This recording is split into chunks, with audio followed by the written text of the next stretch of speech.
Guys, welcome to Ekam IAS academy Hyderabad. మనం ప్రతిరోజు discuss చేస్తాం కదా డైలీ కరెంట్ అఫైర్స్ తెలుగులో. ఇవాళ ఉన్నటువంటి అంశాలు ఏమున్నాయో క్విక్గా డిస్కస్ చేసుకుందాము. ఇవాళ వచ్చేసి మనకి 3 ఏప్రిల్కి సంబంధించిన కాన్సెప్ట్స్ ఏమున్నాయో చూద్దాం. సో ఫస్ట్ వచ్చేసి project sky canvas. So project sky canvas అని ఒక కాన్సెప్ట్ అయితే వార్తల్లో ఉంది, అదేంటో చూద్దాం. The Tokyo-based space company ALE recently announced that will create a world's first artificial meteors show in the 2025 under the Project Sky Canvas. ఇక్కడ చూడండి, జపాన్కి సంబంధించినటువంటి ఒక కంపెనీ అనమాట. జపాన్కి సంబంధించిన టోక్యో ఉంది కదా సిటీ, ఆ సిటీకి సంబంధించిన ఒక కంపెనీ ALE అనే కంపెనీ ఏం చేసిందంటే, ప్రపంచంలో మొట్టమొదటిసారిగా మెటార్స్ ఉంటాయి కదా, మనకి ఆకాశంలో నుంచి పడుతూ ఉంటాయి. సో చిన్న చిన్న తోకలాగా వచ్చే నక్షత్రాలా పడుతూ ఉంటాయి కదా భూమి మీదకి. ఆ మెటార్స్ని వీళ్ళు ఆర్టిఫిషియల్గా క్రియేట్ చేశారనమాట. మామూలుగా మనకి న్యాచురల్గా జరిగే ఫినామినా ఇది. అయితే ఇక్కడ వాళ్ళు ఆర్టిఫిషియల్గా అయితే తీసుకొచ్చారు. స్కై క్యాన్వాస్ ప్రాజెక్ట్ ఇది the world's first artificial meteors shower project. మనకి ఇప్పటివరకు ప్రపంచంలో ఈ మెటార్స్ అనేవి కామన్గా మనకి ఎట్లా న్యాచురల్గా స్పేస్ నుంచి వస్తూ ఉంటాయి. అయితే ఇక్కడ వచ్చేసి మొట్టమొదటిసారి ఈ మెటార్స్ అనేవి ఎట్లా తీసుకొస్తున్నారు అంటే ఆర్టిఫిషియల్గా వీళ్ళు ఈ కంపెనీ వాళ్ళు క్రియేట్ చేస్తున్నారు. So the aim of project will be to collect the atmospheric data in the mesosphere. So mesosphere ఉంది కదా, మెసోస్పియర్ మనకి ట్రోపోస్పియర్ ఇలా ఉంటాయి కదా, ట్రోపోస్పియర్ ఇట్లా, ఐనోస్పియర్ అలా మెసోస్పియర్లో ఉండే డేటాని ఎగ్జాక్ట్ ఎలా ఉంటుందో తెలుసుకోవడానికి ఈ ప్రాజెక్టు స్కై క్యాన్వాస్ అయితే తీసుకొచ్చారు. సో ఎక్కడి నుంచి అంటే ఇది జపాన్ అనమాట. సో జపాన్కి సంబంధించిన టోక్యో బేస్డ్ కంపెనీ తీసుకొచ్చింది. తర్వాత ఇంపార్టెంట్ కాన్సెప్ట్ ఏంటంటే నేషనల్ కాంట్రిబ్యూషన్ టు వార్మింగ్ అని చెప్పేసి. ఇప్పుడు గ్లోబల్ వార్మింగ్ ఉంది కదా, దీనివల్ల ఏమవుతుందంటే భూమి అంతా చాలా వేడిగా అయ్యి ఈ ఐస్ అంతా మెల్టింగ్ కావడం, సీ లెవెల్లో రైజ్ అవ్వడం, దీనివల్ల చాలా దీవులనేవి మునిగిపోతున్నాయి, సబ్మెర్జ్ అయిపోతున్నాయి. ఇటువంటి తరుణంలో the research publisher the journal scientific data ranked India's fifth among the top 10 contributors to global warming. So ఈ గ్లోబల్ వార్మింగ్ కాంట్రిబ్యూషన్లో ఉన్నటువంటి టాప్ 10లో ఇండియా 5th ప్లేస్లో ఉంది, 5వ స్థానంలో. ఇండియా వచ్చేసి 5th ప్లేస్లో ఉందని చెప్పేసి ఈ రిపోర్ట్ అయితే చెప్తుంది. అసలు ఈ రిపోర్టుకు సంబంధించిన కీ హైలైట్స్ ఏమున్నాయో చూద్దాం. ఇక్కడ గ్లోబల్ వార్మింగ్ ప్రకారం చూసుకుంటే మనకి ఇండియా అనేది 5th ప్లేస్లో ఉందని చెప్తున్నారు. సో తర్వాత top contributor the United States. So United States topped the list in its emissions of the causing 0.28 degree centigrade Celsius in the 17.3% rise in the temperature. So మొత్తం ప్రపంచంలోనే ఈ గ్లోబల్ వార్మింగ్కి ఎక్కువ contribute చేసేది ఏదంటే యునైటెడ్ స్టేట్స్ అనమాట. అంటే America అనేది first ప్లేస్లో ఉంది. ఆల్మోస్ట్ ఇది 0.28 డిగ్రీ సెల్సియస్ అనేది పెంచుతుంది అనమాట టెంపరేచరు. అంటే మన ప్రపంచంలో కంపారిజన్ చేసుకుంటే 17.3% అనేది ఒక్క యునైటెడ్ స్టేట్స్ నుంచే కాంట్రిబ్యూట్ అవుతుంది. ఇది ఈ పర్యావరణానికి చాలా వరకు కూడా ఇది హానికరం. So China stood the second place. China అనేది సెకండ్ ప్లేస్లో ఉంది. చైనా స్టూడ్ సెకండ్ ప్లేస్ ఉంది. Russia took the third place. India అనేది 5th ప్లేస్లో ఉంది. ఇట్లా టాప్ కంట్రీస్ చూసుకుంటే మనము ఫస్ట్ వచ్చేసి USA ఉంది, తర్వాత చైనా ఉంది, తర్వాత రష్యా ఉంది. సో 5th ప్లేస్లో వచ్చి ఇండియా అనేది ఉందన్నమాట. ఇట్లా గుర్తుపెట్టుకోండి. సో తర్వాత దీనికి సంబంధించిన డేటా చూస్తే ఇంకా India position since 2005 India climbed the 5th spot from the 10th. మనకి 2005వ సంవత్సరంలో ఇండియా అనేది 10th ప్లేస్లో ఉన్నది. ఇప్పుడు 5th ప్లేస్లోకి అయితే ఎగబాకిందనమాట, పైకి వెళ్ళింది. సో దానివల్ల అంటే ఇండియా అనేది పర్యావరణానికి హాని చేయడంలో 5th ప్లేస్ వరకు వెళ్ళిందని చెప్పేసి మనం చెప్పుకోవచ్చు. So India is responsible for 0.08 degree Celsius of warming from the 1850s to 21.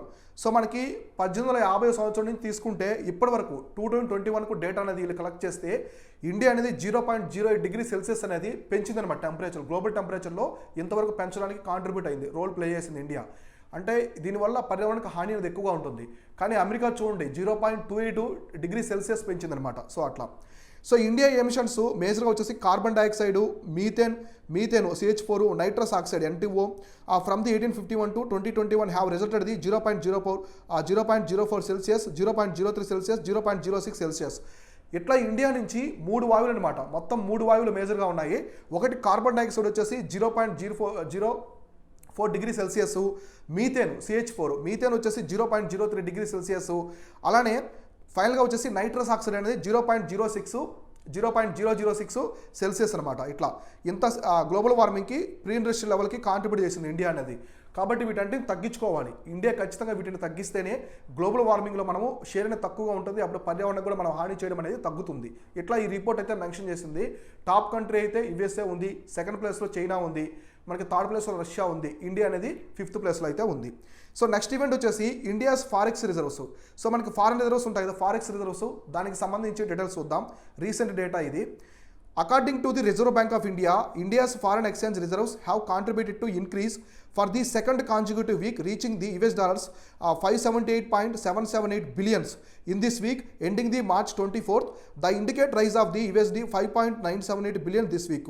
So మొత్తం వచ్చేసి మనకి డాలర్స్ అనేది 578.778 యుఎస్ బిలియన్ డాలర్స్ అనేది మనకి ఫారెక్స్ రిజర్వ్స్ అనేవి ఇండియాలో ఉన్నాయి. ఎప్పటికీ మార్చ్ 24కి అప్డేట్ డేటా మనకి 578.778 యుఎస్ బిలియన్ డాలర్స్ అనేది మన దగ్గర ఉందన్నమాట.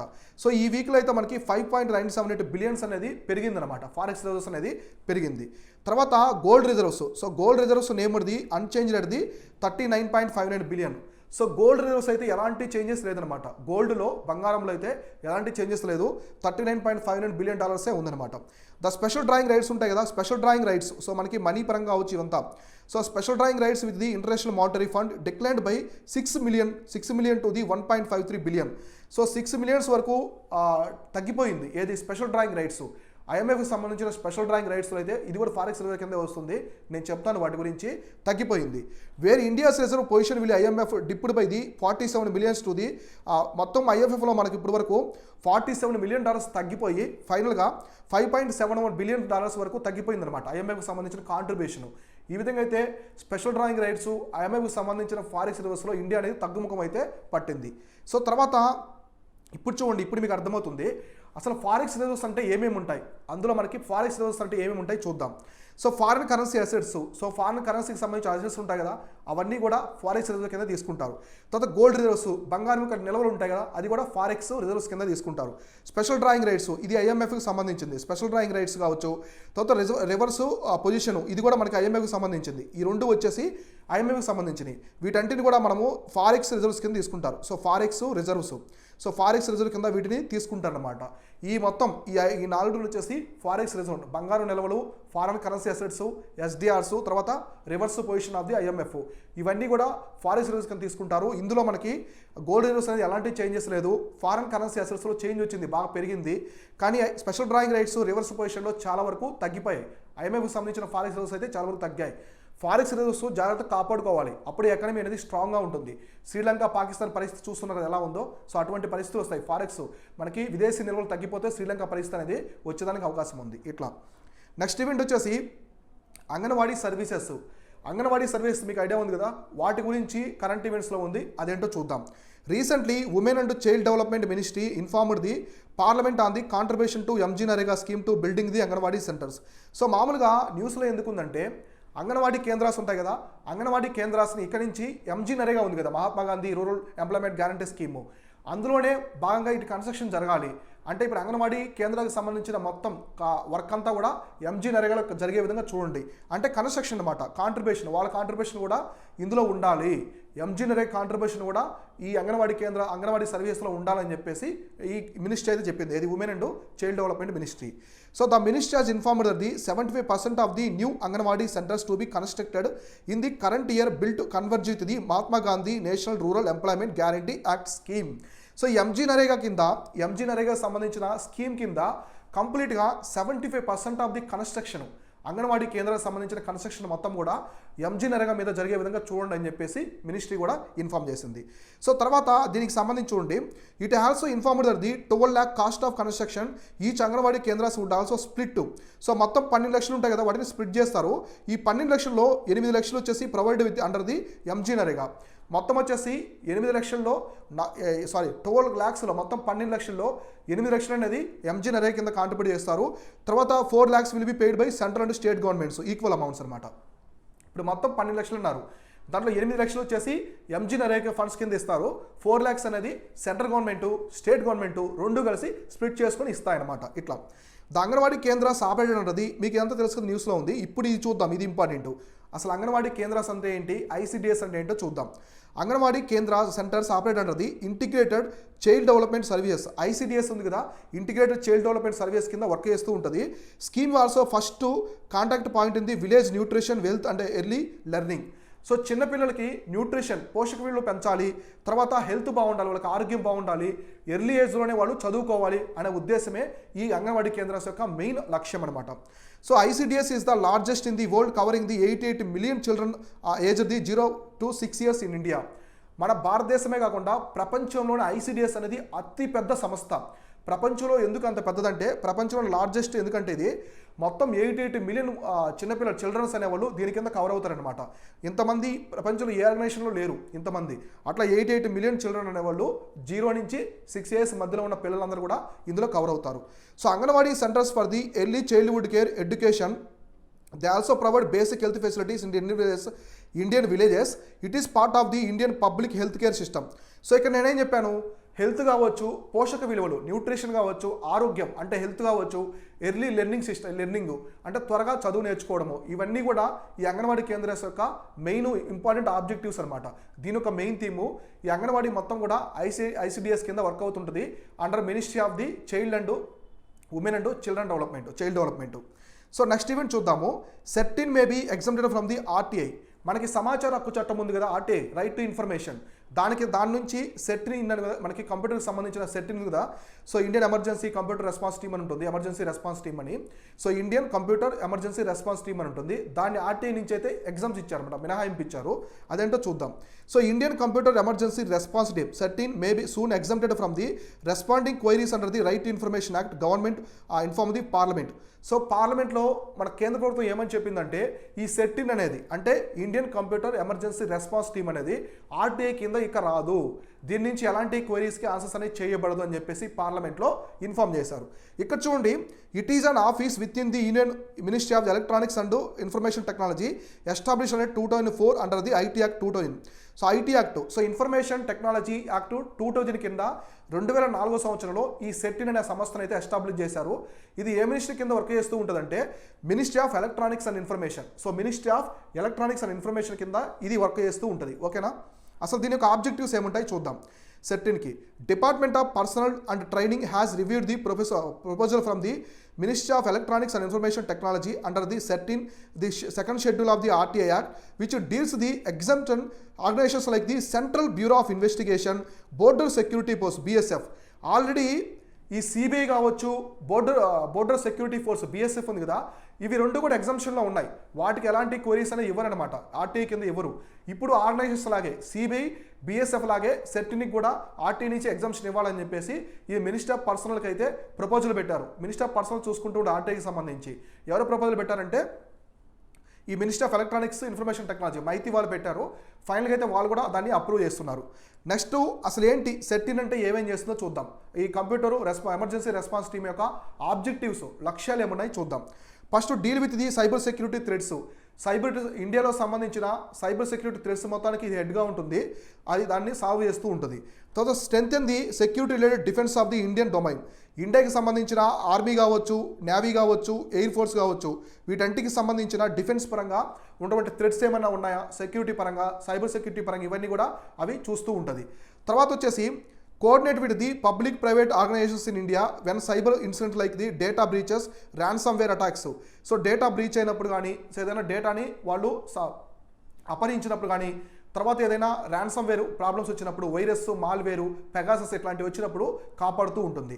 తర్వాత issue advisories for the software vulnerabilities guidance for the organisers. ఇటువంటి సాఫ్ట్వేర్స్ ఇవన్నీ కూడా చెప్తూ ఉంటుంది. ఇప్పుడు హైదరాబాద్లో ఉంది మనకి సైబరాబాదు, ఇదంతా కూడా సెట్టిన్తో జాయింట్ కొలాబరేషన్తో ఉంటారనమాట. ఇట్లా సైబర్ థ్రెడ్స్ ఇట్లాంటివి వచ్చినప్పుడు ఈ సెట్టిన్ అనేది ఇమీడియట్గా రెస్పాండ్ అయ్యి కాపాడుతూ ఉంటాయి. ఇండియన్ సంబంధించిన అన్ని కూడా కాపాడుతూ ఉంటుంది. తర్వాత CERT In has a overlapping responsibility other agencies.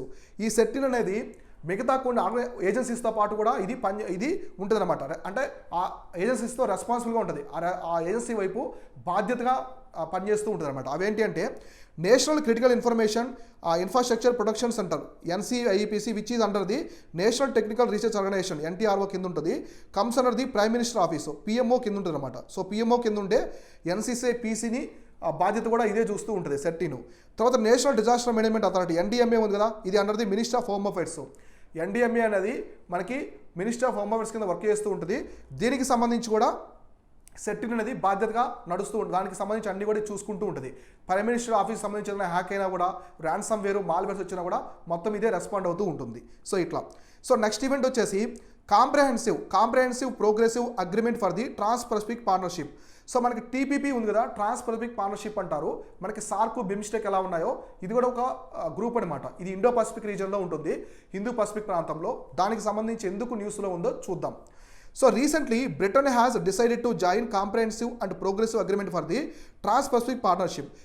ఈ సిపిటిపిపిలో బ్రిటన్ అనేది జాయిన్ అవ్వాలని చెప్పేసి డిసైడ్ అయిందనమాట. సో బ్రిటన్ వచ్చేసి గ్రేట్ బ్రిటన్ మేము కూడా అందులో జాయిన్ అవుతామని చెప్పేసి ఒక ప్రపోజల్ అయితే పెట్టుకున్నారు.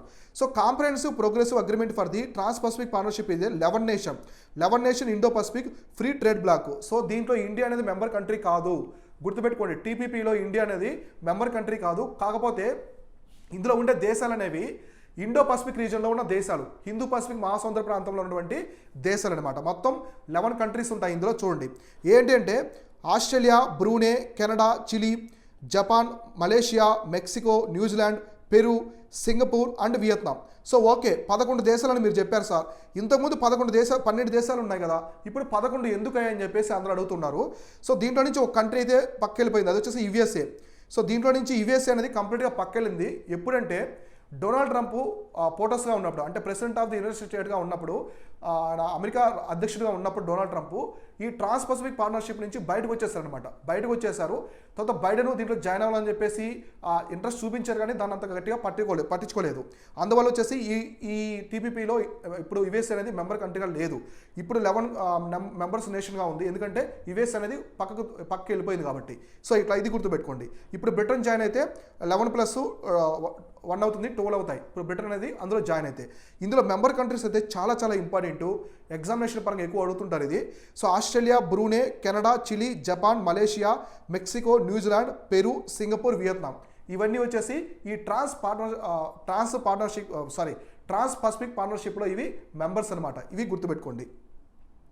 సో తర్వాత ఇక్కడ చూడండి, Britain will be the first new member since the comprehensive and progressive agreement partnership from the was created in the 2018. First European country to in the bloc. ఇక్కడ చూడండి ఇంపార్టెంట్, ఈ టీపీపీలో ఇప్పటివరకు కూడా ఏ యూరోపియన్ కంట్రీ లేదు, యూరోపియన్ కంట్రీస్ అనేవి లేవు. మ్యాక్సిమం అన్ని కంట్రీస్ కూడా ఇండో పసిఫిక్ ప్రాంతంలో ఉన్నటువంటి దేశాలే ఉన్నాయి. ఇప్పుడు మొట్టమొదటిసారి ఇప్పుడు బ్రిటన్ అనేది కానీ ఇందులో జాయిన్ అయితే 12వ దేశంగా అవుతుంది. ఇది 2018లో తీసుకొచ్చారు. ఈ టీపీపీ అనేది 2018లో తీసుకొచ్చారు. ఇప్పుడు బ్రిటన్ జాయిన్ అయితే మొత్తం 12 దేశాలు అవుతాయి. ఫస్ట్ యూరోపియన్ కంట్రీ కూడా బ్రిటనే అవుతుంది. ఈ పాయింట్ గుర్తుపెట్టుకోవాలి. తర్వాత the bloc will home to the 500 million people will worth of the 15% of the global GDP once the UK joins. ఒకవేళ ఇప్పుడు యూకే అనేది జాయిన్ అయితే మొత్తం ఆ పార్ట్నర్షిప్ ట్రాన్స్ పసిఫిక్ పార్ట్నర్షిప్ గ్రూప్లో మొత్తం 500 మిలియన్ పీపుల్ పాపులేషన్ ఉంటుంది. తర్వాత 15% ఆఫ్ ది గ్లోబల్ జీడిపిని కూడా ఇది రిప్రజెంట్ చేస్తూ ఉంటుంది. సో ఇట్లాంటివి ఇంపార్టెంట్ స్టేట్మెంట్ ఆఫ్ క్వశ్చన్స్లో అడుగుతూ ఉంటారు. 15% ఆఫ్ ది గ్లోబల్ జీడిపిని రిప్రజెంట్ చేస్తుంది, 500 మిలియన్ పాపులేషన్ కూడా రిప్రజెంట్ చేస్తుంది ఇఫ్ యూకే జాయిన్స్. ఇది గుర్తుపెట్టుకోండి. సో నెక్స్ట్ వచ్చేసి reusable launch vehicle autonomous landing mission. So రీసెంట్గా మన ఇస్రో వాళ్ళు ఒక రీయూజబుల్ లాంచ్ వెహికల్ అయితే కర్ణాటకలో దీన్ని సక్సెస్ఫుల్గా ల్యాండ్ చేశారు. సో దాని గురించి చూద్దాం ఆ ఫ్యాక్ట్స్ ఏమున్నాయో. So ISRO informed that the successfully conducted autonomous test landing mission relaunch vehicle at the aeronautical testing అనేది కర్ణాటక చిత్రదుర్గ. సో ఎక్కడ లాంచ్ చేస్తారంటే శ్రీహరికోటలో కాదు, చిత్రదుర్గ అనమాట. అంటే మనకి కర్ణాటక రాష్ట్రంలో ఉండే చిత్రదుర్గలో ఈ రీయూజబుల్ లాంచ్ వెహికల్ ఉంది కదా. సో ఇది స్పేస్ క్రాఫ్ట్ లాగా ఉంటుంది. సో ఏరోప్లేన్ లాగా స్పేస్ క్రాఫ్ట్ లాగా ఉంటుంది. దీన్ని అయితే వాళ్ళు లాంచ్ చేశారు, సక్సెస్ఫుల్ అయిందనమాట ఇది. సో ఎక్కడ చేశారంటే దీన్ని కర్ణాటకలోని చిత్రదుర్గలో. So ISRO joined by DRDO successfully conducted the reusable launch vehicle autonomous landing mission. So దీన్ని RLV-LEX అంటారు. అంటే కంపెనీకి వచ్చే సబ్రివేషను reusable launch vehicle autonomous landing mission అంటారు. సో ఇట్లా పిలుస్తారు. దీన్నైతే వీళ్ళు డిఆర్డిఓతో కలిసి చేశారు. ఇస్రో ప్లస్ డిఆర్డిఓ కలిసి చేశారు. ఇస్రో డిఆర్డిఓ కాకుండా కొన్ని సంస్థలు కూడా ఇందులో భాగస్వామ్యమే. సో ఈ మిషన్లో వచ్చేసి కొన్ని కూడా జతకట్టాయి, వేరే ఇన్స్టిట్యూట్స్ అవే ఉన్నాయి, చూద్దాం ఇప్పుడు. సో చూడండి ఇక్కడ along with the ISRO Indian Air Force Centre for Military Airworthiness Certification Aeronautical Development Establishment ADE and aerial development research and development aerial delivery research and development establishment contribute this test.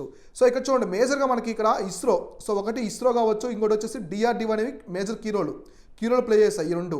అయితే ఈ remaining సంస్థలు కూడా ఇందులో భాగస్వాములు అయ్యాయి అనమాట. అంటే చిన్న వాటిలో కీ రోల్ అయితే ప్లే చేస్తాయి. ఇవన్నీ కూడా మనకి ఇండియన్ ఎయిర్ ఫోర్స్ అనేది ఇక్కడ మేజర్గా ఉంది, గుర్తుపెట్టుకోండి.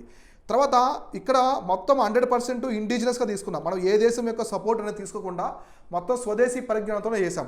అందువల్ల localised navigation systems, instrumentation, sensor systems what developed by the ISRO. So మొత్తం మన భారత అంతరిక్ష సంస్థ ఇస్రో చేసినటువంటి టెక్నాలజీతోనే దీన్ని సక్సెస్ఫుల్గా విజయవంతం అయితే చేశారు. దిగ్విజయంగా ఈ మిషన్ అనేది సక్సెస్ఫుల్ అయింది. సో ఇదొకటి. సో నెక్స్ట్ వచ్చేసి ఎరవింకులం నేషనల్ పార్క్ అనేది న్యూస్లో ఉంది. ఎందుకు ఉందో చూద్దాం. Eravikulam National Park is the natural habit of the Nilgiri tahr in the Munnar. So మనకి మున్నార్ ఉంది కదా, మున్నార్ ప్రాంతంలో ఈ నేషనల్ పార్క్లో మనకి ఎక్కువగా నీలగిరి తహార్ అని చెప్పేసి ఒకటి కనిపిస్తూ ఉంటుంది. సో నీలగిరి తహార్ అనేది షీప్ లాగా ఉంటుంది. ఇది నీలగిరి మౌంటైన్స్లో ఎక్కువ ఉంటుంది ఎనిమలు. సో ఇది స్టేట్ ఎనిమల్ ఆఫ్ తమిళనాడు అనమాట. స్టేట్ ఎనిమల్ ఆఫ్ తమిళనాడు వచ్చేసి ఈ నీలగిరి తహారు. సో ఎక్కువగా కనిపిస్తూ ఉంటుంది. Has a new attraction fernarium setup inside the park. According to officials it is the first time such a fern collection has been establish in the hill station. మామూలుగా fern అని చెప్పేసి కొన్ని trees ఉంటాయి అన్నమాట, చిన్న చిన్న మొక్కలు ఉంటాయి, చాలా అందంగా ఉంటాయి ఫెర్న్ ట్రీస్ అనేది. మనం ఎక్కువగా పెద్ద పెద్ద అఫీషియల్స్ ఇళ్లలో చూస్తుంటాము. తర్వాత ఏదైనా ఇంటర్వ్యూ చేసే పెద్ద పెద్ద ప్రైమ్ మినిస్టర్ని ప్రెసిడెంట్ ఇంటర్వ్యూ చేస్తుంటారు కదా, అక్కడ మనకి ఫెర్న్ ప్లాంటేషన్ కనిపిస్తూ ఉంటాయి. మామూలుగా మనకి ఒబామా గారితో ఒక ఇంటర్వ్యూ ఉంటుంది, యూట్యూబ్లో ఉంటుంది చూడండి. అక్కడ ఆయన చుట్టూ ఫెర్న్ మొక్కలు ఉంటాయి. ఇంటర్వ్యూ చేసే పర్సన్కి ఒబామాకి చుట్టుపక్కల అంటే అవి అంత అట్రాక్టివ్ ఉంటాయి అనమాట. ఇప్పుడు మన ఇండియన్ గవర్నమెంట్ ఏం చేసిందంటే ఈ ఎరవింకులం నేషనల్ పార్క్లో ఈ ఫెర్న్ ప్లాంట్స్ అనేది పెంచుతుంది అనమాట. ఫెర్న్ ఆ ప్లాంట్స్ అనేది పెంచుతుంది. మొట్టమొదటిసారి మన ఇండియాలో తీసుకొచ్చారు ఇట్లాంటివి. ఇప్పుడు ఆ పెరిగినటువంటి ప్లాంట్స్లో మనకి నీలగిరి తహార్ అని కనిపించింది. అందువల్ల ఇది వార్తల్లో ఉంది. సో ఇక్కడ ఫెర్న్స్ అంటే ఏంటో చూద్దాం. Ferns are the part of the epiphytic family. So మనకి ఎపిపైటిక్ ఫ్యామిలీ ఉంటాయి కదా, ఎపిపైటిక్ అంటే మనకు అల్లుకుంటూ ఉంటాయి కదా కొన్ని మొక్కలు, వాటికి సంబంధించినటువంటిది. So they grow naturally soilless condition. The plants obtain a water and nutrients through the leaching from the trees. A large number of ferns on the trees inside the park. చూడండి, వీటికి ఎటువంటి మట్టి అనేది అవసరం లేదు, సాయిల్ అనేది అవసరం లేదు అనమాట. ఇవేంటంటే వేరే మొక్కల నుంచి ఇవి అల్లుకుంటూ పెరుగుతాయి అనమాట. ఇప్పుడు మనం చూస్తుంటాం కదా పెద్ద చెట్లకి వాటిపైన మళ్ళీ చిన్న చిన్న మొక్కల్లా వస్తాయి. సో అలా అనమాట ఈ ఫెన్స్ అనేది అట్లా చెట్ల మీద నుంచి వచ్చి ఆ చెట్టులో ఉన్నటువంటి వాటర్ కంటెంట్ మొత్తం ఇది తీసుకుంటూ ఉంటుంది. న్యూట్రిషన్ అనేది ఆ పెద్ద చెట్టు నుంచి వచ్చేటప్పుడు తీసుకుంటూ ఉంటుంది. ఇట్లా ఇవి చాలా అట్రాక్షన్గా వచ్చాయన్నమాట ఈ నేషనల్ పార్క్లో. అక్కడ నీలగిరి తహార్ కనిపించడము చాలా అందంగా ఉంది దృశ్యం అని చెప్పేసి వార్తల్లోకి వచ్చింది. ఇదొకటి. సో ఇవి వచ్చేసి ఇవాళ డైలీ కరెంట్ అఫైర్స్. రేపు ఇంపార్టెంట్ డైలీ కరెంట్ అఫైర్స్ ఏమున్నాయో ఇలానే ప్రతిరోజు మనం క్విక్గా డిస్కస్ చేసుకుందాం. ఇవి మీకు నేను కాన్సెప్టువల్ నాలెడ్జ్ ప్లస్ ఫ్యాక్ట్స్ రెండు క్లబ్ చేసి మీకు ఎక్స్ప్లెయిన్ చేస్తున్నాను. అంటే ఇది మీకు యూపీఎస్సీ దగ్గర నుంచి ప్రతి ఒక్క ఎగ్జామినేషన్ కూడా మీకు ఈ కరెంట్ అఫైర్స్ అనేవి ఉపయోగపడతాయి. నేను మేజర్గా కరెంట్ ఈవెంట్స్ న్యూస్లో ఉంటాయి కదా, మనకి హిందూ న్యూస్ పేపర్ కావచ్చు, కొన్ని గవర్నమెంట్ వెబ్సైట్స్, పిఏబీ కావచ్చు, వీటికి సంబంధించిన రాజ్యసభ డిస్కషన్స్ ఇవి ఉంటాయి కదా, వాటి నుంచి ఈవెంట్స్ అనేవి తీసుకుంటారు. కాబట్టి మేజర్గా ఇవైతే కాంపిటేటివ్ ఎగ్జామ్స్లో కీ రోల్ అనేది ప్లే చేస్తాయి. కాబట్టి ప్రతిరోజు మీరు ఫాలో అవుతూ నోట్ చేసుకోండి, మీకు చాలా వరకు కూడా ఉపయోగపడతాయి. Thank you all.